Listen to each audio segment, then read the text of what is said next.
Let's talk about Monte Carlo pricing, one of the strategies we employ to develop price paths for valuation.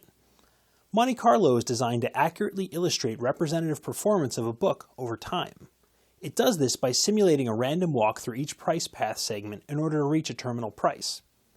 It is executed in a very similar way to the linear progression model, except that the moves are not based on a derived standard deviation step, but rather randomly chosen steps selected from a statistically valid distribution.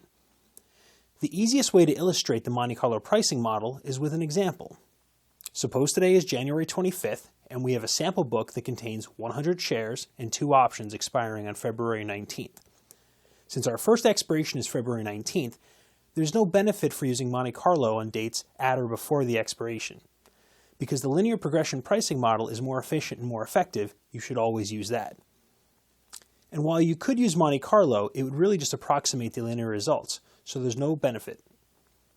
Instead, let's start off by evaluating the expected performance for 2 weeks after our first expiration date, which is March 5th. We'll stipulate that all the segment volatilities have been calculated already. The first step is to randomly select a price point for the first date. To keep things simple, we'll use round standard deviation moves. In this case, it's a +1 move. After we've arrived at the first milestone, we'll then select a price from the second distribution based on this starting price. Let's say it's a -1 move at this time. We now have arrived at a terminal price and have generated a single price path. However, we obviously need to generate a lot more of these.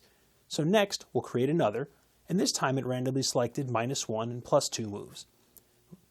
We'll continue this process a few hundred more times until we've put together a substantial number of price paths to work with. Note that using this model, it's not uncommon for 2 price paths to have some points in common. In the end, we just want as many random paths as we can to get to exercise the scenario as thoroughly as possible. After we evaluate the price paths, we can aggregate the results into a scatter chart. Note that we can't linearly chart them because we're likely to have many points at or near the same price with widely varying returns. And since the values are all randomly determined, you'll get slightly different charts each time you run the simulation, although they should all generally look the same. Also keep in mind that the terminal price point should be log-normally distributed, so the areas near the bulk of the distribution may include a significant number of points that overlap. For target dates that are at or before your book's first expiration, Monte Carlo produces results that are inferior to the linear pricing model.